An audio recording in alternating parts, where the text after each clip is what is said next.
முதல் வாசகம் ஆமோஸ் ஆகமம் அதிகாரம் 2 திருவசனங்கள் 6 முதல் 10 மற்றும் 13 முதல் 16 வரை.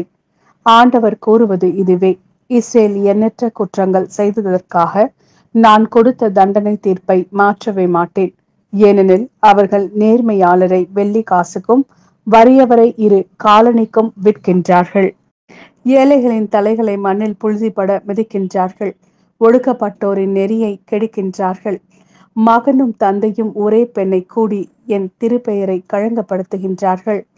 கடன்காரரிடமிருந்து பறித்த ஆடைகளை விரித்து போட்டு எல்லா பலிபீடங்களின் முன்பும் கிடந்து கொண்டு அபராதம் விதித்து கிடைத்த மதுவினை தங்கள் கடவுளின் இல்லத்தில் குடிக்கின்றார்கள். நானோ கேதுரு மரத்தின் உயரமும் கருவாலி மரத்தின் வலிமையும் கொண்ட எமோரியரை அவர்கள் முன்பாக அழித்துவிட்டேன்.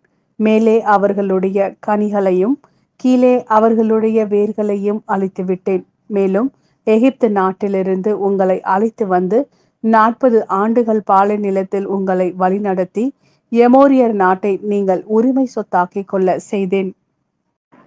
வைக்கோல் பொதி நிறைந்த வண்டி அழுந்துவது போல உங்களையும் நீங்கள் இருக்கும் இடத்திலேயே அழுத்துவேன்.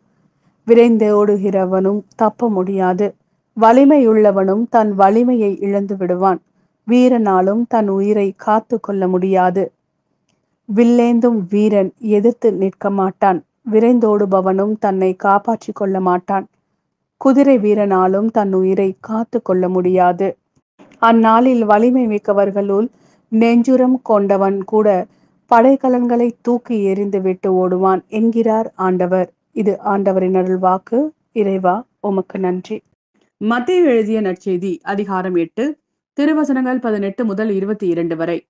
இயேசு திரளான மக்கள் தம்மை சூழ்ந்திருப்பதைக் கண்டு மறுகரைக்கு செல்ல சீடர்களுக்கு கட்டளையிட்டார். அப்பொழுது மறைநூல் அறிஞர் ஒருவர் வந்து, போதகரே, நீர் எங்கே சென்றாலும் நானும் உம்மை பின்பற்றுவேன் என்றார். இயேசு அவரிடம், நரிகளுக்கு பதுங்கு குழிகளும் வானத்து பறவைகளுக்கு கூடுகளும் உண்டு, மானிட மகனுக்கோ தலை சாய்க்க கூட இடமில்லை என்றார். இயேசுவின் சீடருள் மற்றொருவர் அவரை நோக்கி, ஐயா, முதலில் நான் போய் என் தந்தையை அடக்கம் செய்துவிட்டு வர அனுமதியும் என்றார். இயேசு அவரை பார்த்து, நீர் என்னை பின்பற்றி வாரும். இறந்தோரை பற்றிய கவலை வேண்டாம், அவர்கள் அடக்கம் செய்யப்படுவார்கள் என்றார்.